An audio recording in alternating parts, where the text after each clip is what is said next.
All hoops is back as training camps around the NBA are opening. Chris and I will discuss the latest on stars around the league having their status up in the air due to vaccination. Plus, we'll discuss the latest mess with the Minnesota Timberwolves and Knicks expectations after media day. But before we get to all that, Chris, my friend, how are you?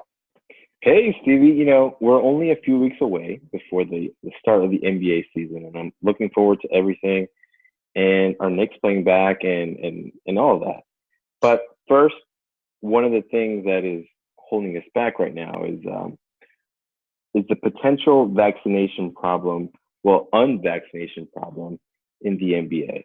So, according to Shams, around 10% of NBA players are not fully vaccinated, which could be an issue considering there's a lot of close contact with players throughout the NBA when they're playing games. And not only that, there are the frontline workers, there are the fans, all these people that you have to interact with.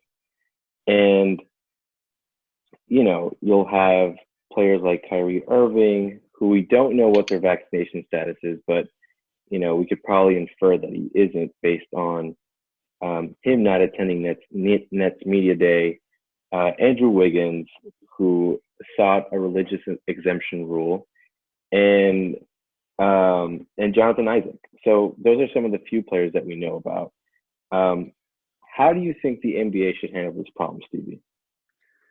The problem I see is the NBA can't handle this problem. There's really nothing they can do. Mm-hmm. It's a state-by-state basis, whereas California and New York are two of them that are saying you have to be vaccinated because the NBA are considered state workers. And so guys like Kyrie Irving, as you mentioned, Andrew Wiggins, Brad Beal's another one, guys who just aren't vaccinated right now. And it is going to become an issue because the NBA can't really step in and help. This is not a fight between the players union and the owners. This is a fight between players and the states they play in. I don't see how these players who are gaining power by the day, right? I don't see how they're going to be able to stop and fight states yet. Yeah, and the players union has so far shut down any talk about any sort of vaccine mandate coming from the NBA. And considering Kyrie Irving is the vice president of that group, I don't think it's ever going to be a mandate at all. By the players union. So it's a tough situation, and unfortunately, the only resolution I can see is that the NBA will just move forward without those players. Until you're vaccinated, you can't play. Yeah, I expect Kyrie Irving to miss some games, and it's a concern. I was considering betting them to win the whole thing, right? And, they asked Kevin Durant, what does he think about this? I'm sure it's a question he's going to be asked constantly as this year goes on. It's going to probably annoy him at some point. But he said basically, look, Kyrie's a really important part of this team, and we expect to get him back eventually. And that's kind of where the Nets are right now, which is we don't really need our full-strength team to get a top 2-3 seed in the East. We just need those guys ready and playing their best when it comes to the playoffs. So I think right now, while it's a concern, it's not a huge issue for the Nets because they don't really need him to win regular season games. They need him to win a championship. And to be honest with you, Steve, I don't know if they really need Kyrie Irving to win a championship. If Kyrie Irving hits that shot at the end of Game 7 against the Bucks, this is a different conversation. I think they could have probably won the NBA championship. So yeah, I do too. They may not even need Kyrie Irving to win the NBA championship. I think go ahead.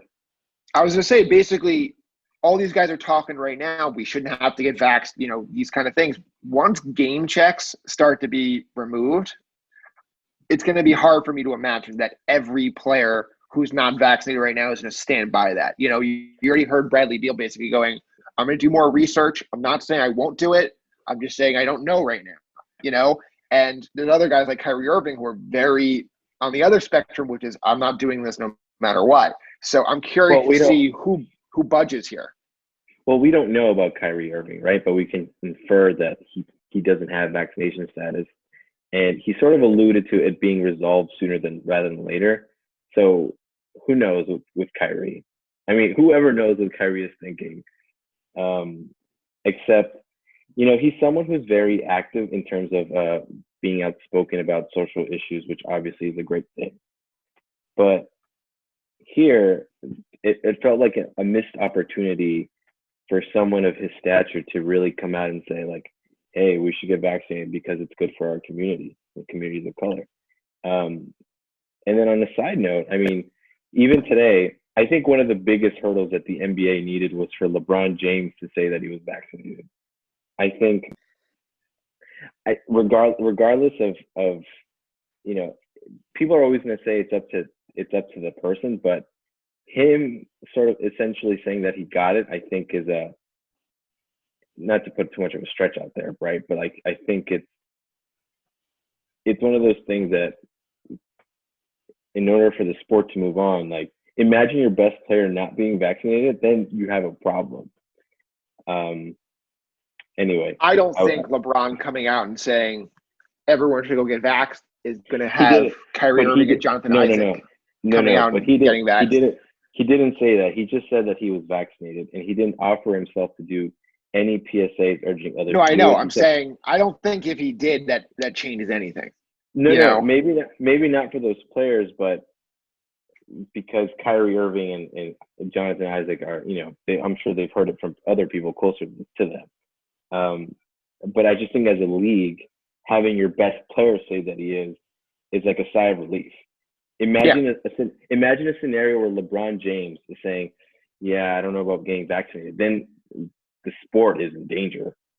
For sure, that is 100% right, and I think that's one of those things that Adam Silver pushes the panic button in his office if LeBron did that. But for now, it's more of a headache than a major problem. Let's move on here. Speaking of major problems, the Minnesota Timberwolves, Chris. To recap what's gone on here, right? You have Rosas, the GM, who has been there since he came over from Houston a couple years ago. They've had a disastrous couple of seasons. They draft Anthony Edwards #1 overall. That looks pretty interesting so far. That you can't say that's a bad thing just yet. They've done the Andrew Wiggins and a first for D'Angelo Russell trade. That has not worked so far. We'll see how that goes. And then everything seems to be going along, not smoothly, but going along. And now all of a sudden there's a lot of drama there, and Rosas is out. Yeah, I mean, you could argue along with Sacramento Kings that it's the worst situation in the NBA, mostly because it was a team that was expected to do better, but it just hasn't. And clearly there's rotten apples in leadership, and soon the new owners have to figure out what they're going to do with Karl Anthony Towns. Karl Anthony Towns is undoubtedly one of the best centers in the NBA, but it's already been 6 seasons for him in the NBA, and he's been to the playoffs just once. And Chris, I want to bring up something you tweeted about basically how Rosas was the only really Latino NBA GM, and I thought that was very disappointing. One, that there's not more minority opportunities out there, and two, that the only guy who really got the chance is being let go. And then you read the story, Chris, and you read why he was actually let go, and it's so many reasons. For one, he's feuding with the assistant GM, Gupta. He bans him from practice because Gupta wants to go to the Houston Rockets for a very similar position, and they ban him from there. Right now, Gupta's the not interim; he's the GM. So clearly, he won that power struggle. Then there's the whole he's having an affair in the office thing that everyone knows about, and it's making employees of the Minnesota Timberwolves uncomfortable. And then on top of all that, they have been terrible for a long time, and they're getting new ownership who is going to fire him anyway. So there's so many reasons why he was let go. The timing, though, is strange because they let him and Gupta go through a draft together, a free agency together. They just traded for Patrick Beverley. They're trying to identify a defensive culture, a defensive unit. They picked the head coach, and now he's out. Yeah, I mean, the whole situation with the Wolves, I mean, they say it's because of his record, and it's not because of the record. It's clearly because of the affair and the fight with Gupta, because if not, they would have fired him out before the season, Well, it's clearly because of those two other reasons, because you could have probably looked past the Timberwolves' bad record last year, considering your best player you know, went through his personal ordeals with his mother and family members. Well, his mother dying and other family members having COVID, and Towns himself had COVID and lost a lot of weight. And then you had D'Angelo Russell, who was, I believe, almost always injured. So you could have probably looked past the record. So you're right. I mean, it's clearly not because of the record, because I think if you're rebuilding and you don't want to give an excuse to management to fire you for any other reason, if the idea is that you're rebuilding. I mean, Rosas didn't seem like, which is a shame because, you know, I'm of Colombian heritage and I wanted to see Rosas succeed. But now that knowing all this other stuff, it's like, you know, you're shooting yourself in the foot. So. Yeah. And you mentioned Russell, you know, he played 42 games last year, you know, only 33. I'm sorry, only 45 the year before. So he's just not been healthy. He has not been ready to go. And he and Towns have a great relationship off the court, which is probably why they made this move in the first place. But it hasn't worked yet. And it's because they're two very good offensive players who have been disastrous defensively. And Chris, for me, the only way this team is going to turn this thing around is if their number one player, their franchise player, can get it going both offensively and defensively. Because offensively, he's great, but they need more than great. They need franchise-altering, Anthony Davis-like production from that big man spot. And defensively, he needs to be passable. He needs to get a D instead of an F-, because that's where he is right now. And I want to throw last year out, right, because he has the tragedy in his life. He had many tragedies in his life last year with COVID. You know, the year before they lost Flip, who was his coach. So he's lost a coach. He lost his mom. And then he also got COVID himself. And we don't really know how that impacted him, but he lost a ton of weight. So I know it didn't help. And you heard from Jason Tatum, who also went through COVID, and said, I basically felt like I couldn't breathe on the court half the time. So you don't know how that affects him, but you definitely want to throw last year out, right? So this is the year. This is the year that he's got to be the leader of this team and basically carry them out of the cellar and to make them a borderline play-in team. I'm not saying they're a playoff team or bust, but they're a I have to be relevant or bust team. And if not, new ownership is going to have to make some changes. I mean, to me, there's no indication that this is even a play-in team anyway. I mean, no. I mean, realistically, what he'd probably have to average 25 to 30 points per game, you know, more than 10 rebounds, few assists per game, and then D'Angelo Russell stepping up. But like Towns did that last year in a disastrous year. He averaged 25, 11, and 4.5 on good shooting. Right. So even if you replicate those numbers and let's say he plays a little more defense, is that enough? No, clearly that team is garbage. So yeah. But like, let me be optimistic for a second. Hold on. Okay, first your thing, and then I want to ask this thing. Go ahead. If Towns can put up those offensive numbers he did last year and be good enough defensively, where he's just bad, he's a bad defensive player. He's just not a train wreck. If Russell can be the same thing, you have Edwards who averaged 18 a game last year. Can he take that leap into 22 points a game? You have Patrick Beverley as a defensive anchor who's going to play a lot of minutes, I have a feeling. They're saying right now they're not sure if he's going to start. I expect him to start a lot this year because he's the only one on that team who really can be an above-average defensive player, and they have plenty of shooters.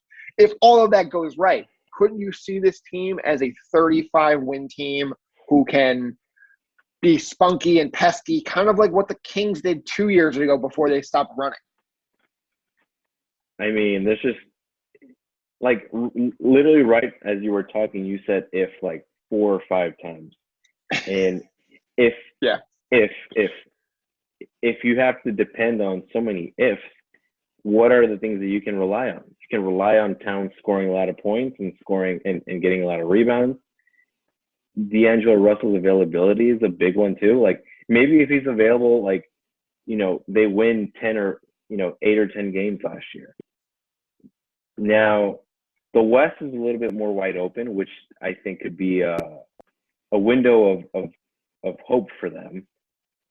But are they really better than any of like the 10 teams possible, like who are in contention for a playoff race? I mean, are they better No. than the Kings? They're not. They're not. There's your answer then. Yeah, there's your answer. And you know what? That's it right there. And you just proved the point, nail on the head. If. That's how I usually talk about my New York Mets, and that never goes well. And on top of this, these Timberwolves have always had these ifs, right? They've always had these questions, and they've never gone well. And then you throw on some ridiculous controversy like they're going through right now, and that's how you become an embarrassing franchise. And unfortunately, that's where they're at. And I'm curious to see as A-Rod and Mark Lore continue to get more power in this organization, as they continue to transition into ownership, when do they say, okay, it's time to move on and blow this thing up and trade Russell, trade Towns, trade all these guys and kind of start over with a bunch of young kids? I mean, listen, if they start off with a crappy record in the first third of the season, I would not be surprised if Towns is traded somewhere. I mean, he has a few years left on his contract. It's a pretty good deal, and I think in an NBA where offensive-minded centers are beloved, I think there's definitely a few places where Towns could fit in pretty well. Among them, Atlanta. We talked about this before the show. There's a package for like John Collins plus one of the young guys. And Towns makes sense. I think it does. And even with the Knicks, I can see that happening too. I mean, I think you pair Randall with someone like Towns. I think, listen, I'm not saying it's a perfect fit, but you get a top 15 NBA player, I think, with Towns. And I think you always want to add talent. I mean, he's definitely more talented than Mitchell Robinson. Yes. And no, that's true. So, I mean, that's certainly true. I would just be concerned with the whole Tom Thibodeau thing, where the only place Tom Thibodeau's ever failed in his career is in Minnesota with Towns as his best player, right? He just couldn't get him and Wiggins to play defense. And now you're talking about you're going to have to trade significant assets to – go ahead. I'm going to add an if here. So I think Towns, when he was – during that whole thing with Thibodeau, he was a really young player. And so I think as a young player in the NBA, you're always trying to establish yourself, and it becomes like a tug of war of egos of sorts, right? You had Jimmy Butler, who is I think if you're already the best player on the team, and you have Jimmy Butler come in, he's going to ruffle feathers if you can't keep up with him. I mean, we saw the situation happen in Philadelphia where Simmons, I think also kind of felt threatened by the presence of Butler. So I think now that Towns has matured as a player, and I think what he's gone through, I think that your mindset changes and you learn to establish what you are as a player. Like, there's only so much years you have of your NBA contract and of making a lot of money in the NBA. He has the bag. Now it's time to prove yourself. And I think what better way than to, sort of repair your image with a coach that you're at least familiar with and in the backyard of where you grew up. So, I mean, I see it as a situation there where he could really, glow under the New York City lights. I mean, it'll be interesting. I'm just in the belief that there's only 2, 3, maybe 4 big guys in the entire league that are worth max money. I can't say he's not worth it, but I can't say he is worth it. And when you're trying to build together a championship team, these pieces contract-wise have to fit. And if they don't fit, you're stuck with a very skilled player, but who probably can't win you playoff games. And the only reason he'd even be available in the first place is because there's questions about his defense. So you're going to have to take a risk. But he is 25, and if you don't give up Barrett or Randall, that's a pretty special big three of a pretty, solid group. I don't think it's a championship contender, but I think they're certainly better than they are now. So you did kind of convince me a little bit. I would probably be very nervous. Tell me something. Who on the Nets can guard Towns? Nobody. but nobody can guard him now. And look where they are. They won 23 games last year. The bottom line is just like the center position is just not as needed as it is 10 years ago. And well, I don't know about needed. I mean, Giannis is essentially playing a de facto center in, a forward spot. And sorry, he's a different cat. He is a different cat, but you can't knock the importance of centers in today's NBA. I think the most important thing is that they're offensive minded, more so defensive minded. I mean, look at Ayton. Ayton was, you could argue that he was the second most important player for the Suns in this NBA run, NBA title. Third, Booker and Paul. I mean the NBA Finals, I would say. Okay. Like he was the second best player for them in the NBA Finals. If Towns hit the block, it's definitely something the Knicks should explore. I like the fit in Atlanta a lot better with a guy like Trae Young. At the same time, I'm not sure who there is playing any defense. So we'll have to wait and see on that. But let's move on, Chris. You mentioned the New York Knicks media day on Monday. Go ahead. I was going to say, do you see Towns being moved before the end of the year? That was my other. No? I don't. Okay. I think they're going to be patient. I think he's going to be patient. He's still got 3 years left on his deal. And this could be a topic for next season during the draft, right? Like the 2022 draft. But I don't really see this happening during the season. And usually for rebuilding teams like this, you can get more in the offseason. And I think it's too late this offseason. And I don't think he is asking to be moved. And you don't really trade a guy like this unless he's asking to be moved. So we'll have to wait and see on that. But moving on to the Knicks real quick. Media day. Obviously, we talked about it before. All of them are vaccinated, which is really amazing because you don't have to hear about that. We don't have to worry about, who's not going to be here, who's not going to be able to play home games. They're all here. They're laser focused on this season. And Chris, why don't you tell me what you really took away from Media Day? For me, one of the biggest things is like it seems like the good relationship Derrick Rose has with Kemba Walker. And I don't think there was any ever doubt that Kemba Walker was going to be the starting point guard when he landed in New York. But I like the fact that, Rose sort of gave his blessing and Kemba likewise said that Rose is one of the reasons why he went there. So granted, I would have loved to have both these point guards 10 years ago, but I'm happy that they're on the team now. And then another thing that Rose said that really caught my eye was the fact that this team is going to prioritize shooting more 3-pointers. And I think, that to you and me, we have stressed this for so many years, is everything that we wanted for them to have a few more attempts, obviously attempt more, do more of those threes. And, Rose made a point to say you're not going to force them, but they are going to make more of an effort to shoot them. And I think that's the only way you keep up with the Hawks. That's the only way you keep up with, all the best teams in the NBA. Every team. I mean, the Knicks were one of the bottom 2 or 3 teams in all of basketball into shooting threes. And it's no coincidence they were a bad offensive team. They had one of the top percentages, but that doesn't mean much if you're not shooting. They weren't shooting them. No. Yeah. And, the Rockets and the Warriors figured this out, 6, 7, 8 years ago, where it's basically, shooting 33% from 3 is more valuable than shooting 50% from 2. And no matter what the math does, that's the reality of the game, partially because of, getting more offensive rebounds with those long ones, keeping the defense on your toes, having everybody at the 3-point line really opens up floor spacing, and just having the mindset of saying, hey, we're going to do something different this year, despite the strong year they had, is incredible. And I said it before the show, it's kind of like, when they invented fire, right?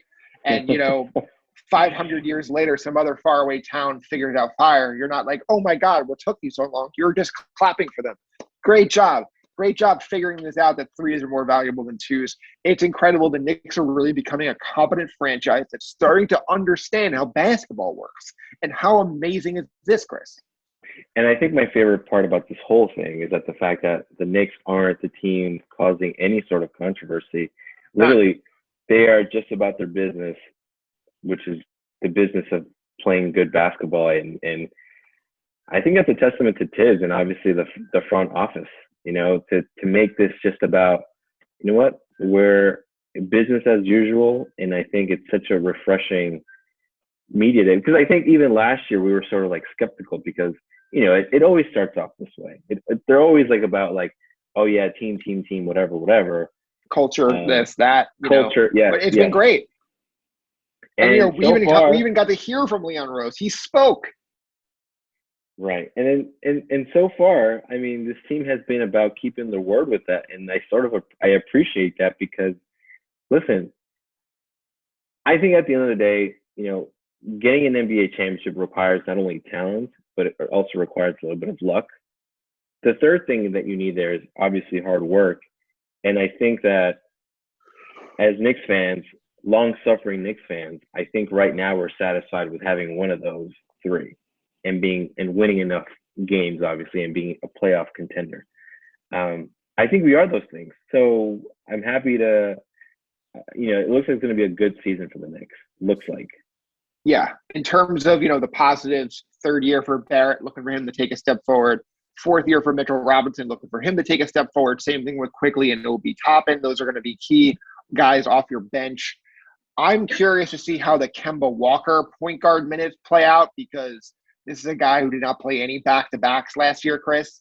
And the plan was to do that, to keep him healthy. They get to the playoffs, he wasn't healthy. And Thibodeau quickly brought that up in media day, basically saying the saving your minutes, back-to-backs, there's no evidence that really helps. I'm going to play him as much as he could play, and then it's up to him as a vet to tell me when he's ready to sit out. And they had a lot of success doing that with Derrick Rose last year until he ran out of gas in the Hawks series and took himself out of the game, rightfully so. He was the only offense the Knicks had there. But if Rose and Walker can just stay healthy enough and, not be injured, I think this team can be really good. Yeah, and I think the other thing to keep an eye out for, and obviously there's a long way to the trade deadline. Obviously, that's like many months from now. But I expect the Knicks to look for a veteran point guard at the trade deadline. Like I don't like a backup, a backup to them because as great as Kemba and Rose, like in our best expectation is what, that they play 50 to 60 games this year, or probably more than that, 60 to 70, I guess. That'd be great. Home run. That'd be a home run, right? The likelihood of that is I think also a toss up. So, and I don't think the Knicks trust Quickly to be running the offense. Although we do know that Julius Randle is obviously the main playmaker on offense. But as we saw in the playoffs, Randle can't be the only playmaker. So we clearly need, I think, getting a veteran point guard as a backup will be great. And obviously, Walker is such a huge upgrade offensively over what they've had in the last 10, 15, 20 years at point guard. The only concern is, defensively these days, he doesn't do much. He just can't move laterally like that, like he used to when he was 25. And Elfrid Payton got way too much credit as a good defensive player last year. And I believe that's because he just couldn't score. And I always believe that, guys who can't score always get better praise for their defense. Elfrid Payton was a bad defensive player last year. Walker's worse, but I don't think it's going to be the defensive downgrade that people are saying. I think it's not going to be great, but at the same time, Fournier is an average defender. They lose Bullock, Payton, who are a better defensive backcourt, but you're gaining so much more offensively that I think it's going to make a huge difference. Whereas this team, to me, could be average offensively. And if you're like that, you're for sure a playoff team. So does this mean that RJ will be the player taking on the best offensive player on the other team? It certainly seems that way. I mean, obviously, if you're facing a guy like Giannis or, a Jokic, a big guy, you're going to go to Mitchell and Noel. But for the most part, I think these wings are all going to go through Barrett. And how does his offense keep up with the whole I have to guard the best player thing? It's not going to be easy. And I'm curious to see how he handles that because he's such an important part of this team. But we'll have to wait and see on that. All right, Chris, final thoughts time here. Ben Simmons, more news. Basically, he won't see Joel Embiid and the Sixers. They all wanted to fly out to LA to see if they can make this work. Ben Simmons says, they reportedly they don't fit well together. Obviously, not exactly breaking news there, but it's surprising to me that he's going to sacrifice, a $35 million a year paycheck potentially to sit out games. We'll see if this works because in the history of the game, we've never really seen this before for a guy with 4 years left on his deal. We've seen holdouts, we've seen guys request trades, but never a guy who's in year 2 of a 5-year max. So especially one without the pedigree of a superstar. He's an all-star player. A lot of teams want him, but he's not this top 10 player that usually demands the trades. So I'm curious to see how this plays out. I think this is going to drag on for a while. Yeah, I mean, I don't think it's going to drag on for much longer. I think he's going to be traded, and I think that the Sixers are not going to – they're going to get 50 cents on the dollar for him. I mean, I think the Kings obviously stand out as the team that I think he'll eventually end up in. I think would be a perfect fit for him. But the Sixers lost all their leverage in this whole thing. I mean, I think, obviously he's not the player that you wanted him to be in the playoffs, but that's why it's always better to not say anything. If you have nothing nice to say, don't say anything at all. And Joel Embiid's earnestness, which obviously makes him a favorite in Philadelphia, I think obviously is part of causing what this issue is. And I also think to a certain extent, the arrogance on behalf of the Sixers also played a role in Ben Simmons being so antagonistic toward the team. I mean, you sort of get what you brew, and to an extent, I don't blame Ben Simmons for looking at what's in his best interest. I mean, in some ways, it's playing out perfectly for him. He's not going to get. He may not get to the 3 California teams he would have wanted to, but he probably get his own team now. Yeah, Chris, I think all that's a great point where Joel Embiid's, personality is amazing. It's great for the NBA. It's great for, media, but at the same time, it's not great for Ben Simmons in this situation. So we'll have to wait and see how that plays out. I don't believe he's going to go to those 3 California teams. He's going to go to the middle of nowhere, like Minnesota, maybe Sacramento. But at the same time, I'm not sure if you want to have him as your lead guy. We'll have to wait and see. I think it'd be worth trying somewhere, but at the same time, you saw this with the Houston Rockets, right? They had an opportunity to trade James Harden in a Ben Simmons deal and have him as the center point of their franchise, and they said, we're good.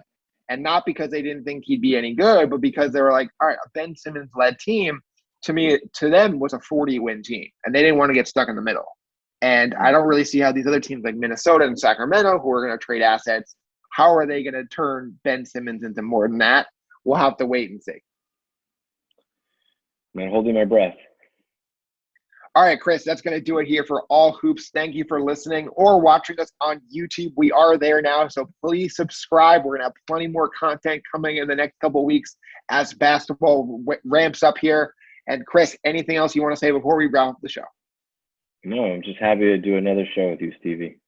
Love it. Love it. We'll be back next week. We'll talk about the Eastern Conference. We'll break it all down. Who's the best? Who's the worst? Where do the Knicks slide in there? We're both pretty optimistic about the Knicks, but I think you'll be surprised. Bye, everyone.